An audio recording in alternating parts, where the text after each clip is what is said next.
Jadi untuk di tahun 2020 itu ada jumlah kasus sebanyak 541 kasus terjadi, dibandingkan tahun 2019 itu mengalami kenaikan. Kenaikannya adalah 60 kasus. Nah, sebelumnya itu tahun 2019 itu ada 479 kasus. Ya. Kemudian penyelesaian kasus itu dia ada peningkatan. Kasusnya tadinya ada kenaikan 2 kasus. Ya. Kemudian yang menonjol di tahun 2020 ini ada 3 kasus. Yang pertama penganiayaan, itu ada 116 kasus. Kemudian narkoba itu juga tertinggi. Tertinggi kedua ada 103 kasus. Kemudian pencurian itu tertinggi ketiga ada 88 kasus. Kemudian kasus narkoba nih, kita ada ada untuk semester pertama Januari sampai Juni itu ada 59 kasus, semester 2 itu ada 44 kasus. Jadi narkoba ini sebenarnya termasuk ini menonjol gitu. Itu mungkin.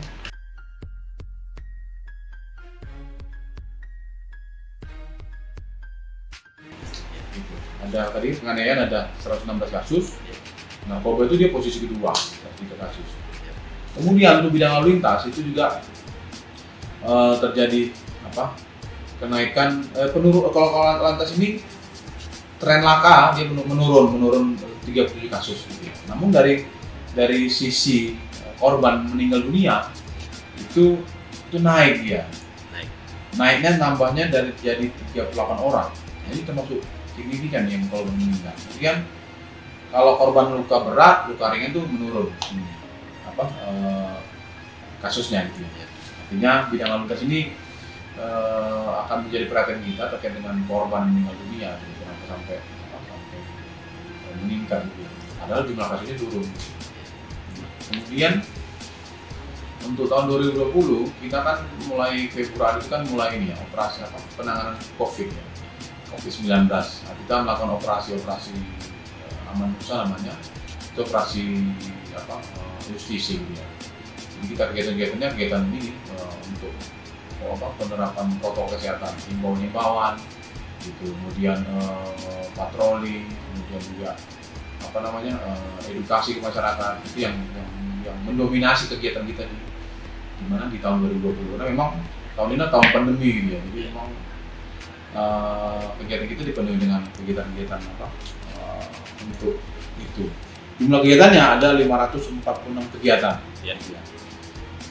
Dilakukan di 890 titik itu untuk operasi yang pro justisinya ya. Penegakan ini hukum terkait dengan peraturan bupati. Bersama dengan stakeholder itu Satpol PP, kemudian instansi terkait lah TNI juga kita ikutkan gitu Bang. Kemudian juga ada yang menonjol di bulan Juli itu kan ada kasus Mompang Julu ya. Nah, itu sudah berjalan proses hukumnya. Yang tadinya aksi damai terkait dengan bansos tapi berujung ricu gitu ya, karena ada provokasi di situ.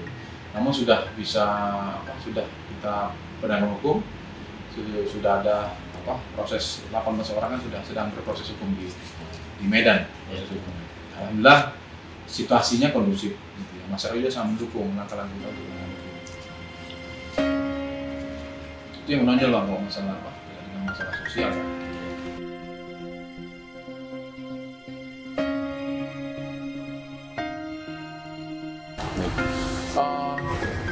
Harapan kami kepada masyarakat Mandailing Natal terkait dengan bagaimana kita menjaga situasi Kamtibmas ini kan tentunya tidak hanya peran dari kami kepolisian, aparat penegak hukum, namun sebenarnya paling besar itu sebenarnya peran dari masyarakat itu sendiri. Ya. Contoh, misalnya kasus kita katakan narkoba lah misalnya, narkoba.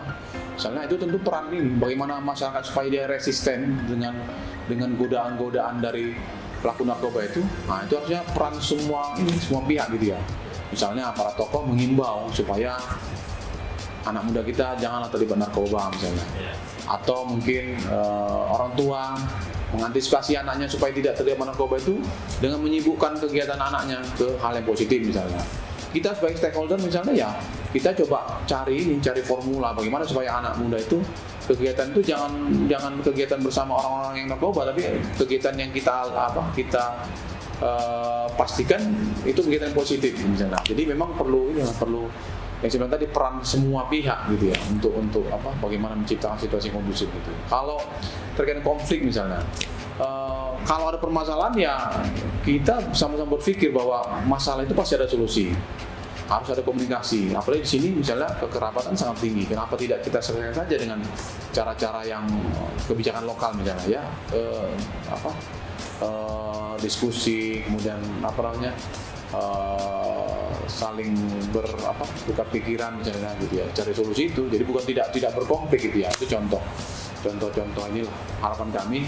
Artinya peran masyarakat untuk ikut menciptakan itu sangat besar gitu ya.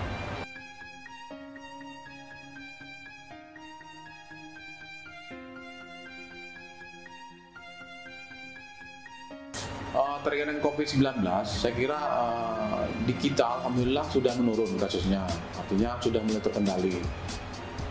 Mudah-mudahan kita di Januari udah bisa zona hijau, gitu. Artinya aktivitas yang direncanakan oleh pemerintah kan ada wacana untuk anak-anak sekolah gitu ya, itu mudah-mudahan bisa terlaksana. Nah, ini tentunya tidak terlepas dari peran serta masyarakat juga gitu.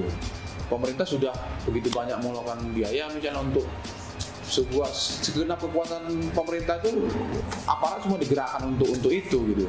Jadi masyarakat perannya hanya ya mentaati protokol kesehatan gitu, mulai dari pribadi, kelompok, keluarga ya taat aja protokol kesehatan gitu, yang memakai masker, jaga jarak, hindari kerumunan. 3 itu aja poin yang kalau memang bisa dilakukan, 3 poin itu insya Allah terkendali lah ininya COVID-19 gitu ya.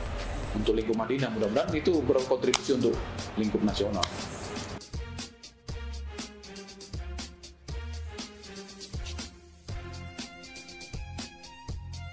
Remaja kita gitu ya. Remaja kita ini kan orang yang punya potensi besar gitu ya untuk memberikan sesuatu kepada kita di sini, situasi di sini gitu ya. Jadi dengan adanya COVID-19 anak-anak tidak sekolah. Kemudian mereka kegiatannya ya mereka mencari sendiri kegiatannya gitu. Jadi untuk anak muda ini kayaknya perlu kita kendalikan, kita arahkan supaya mereka ini kegiatannya positif gitu ya. Kegiatan mungkin olahraga, seni, mungkin kegiatan kreativitas lainnya, mungkin cinta alam, itu kan saya kira bisa dilakukan gitu ya. Makanya perlu orang-orang yang menjadi pionir atau orang-orang yang jadi contoh atau orang jadi pelopor untuk ke arah sana gitu ya. Kembali kepada kita, anak-anak muda sini lah yang mungkin punya pengalaman di belajar di luar misalnya, dia punya wawasan, membina anak muda itu seperti ini misalnya, kegiatan yang misalnya cinta alam misalnya kan gitu. Jadi model seperti itulah yang saya harapkan mudah-mudahan tahun depan itu mulai meningkat ya. Jadi sehingga ya semua kegiatan masyarakat itu khususnya anak muda itu positif. Jadi tidak ada yang yang kasus-kasus yang inilah yang negatif gitu ya. Gitu. Jadi mudah-mudahan itu bisa kita himbau supaya semua orang menyadari itu dan semua berperan.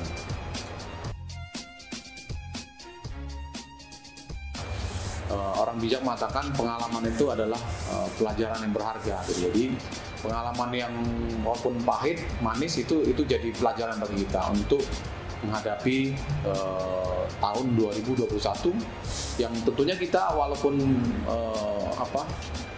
dikatakan mungkin tantangan berat gitu, tapi kita harus optimis bahwa kita itu bisa untuk menghadapi tantangan tahun 2021. Dengan apa? Dengan itu tadi kita mempunyai komitmen, kemudian kita bertawakal kepada Allah, mudah-mudahan ya kita dimudahkan gitu ya. Penting niat kita memang untuk berbuat lah, untuk mandiri Natal, untuk kemajuan Indonesia di tahun 2021. Untuk semua orang, semua pihak, semua kalangan, semua golongan umur gitu. Jadi semua harus berperan. Saya mengucapkan selamat tahun baru. Mudah-mudahan di tahun 2021 ke depan itu kita lebih baik lagi. Demikian, Assalamualaikum warahmatullahi wabarakatuh.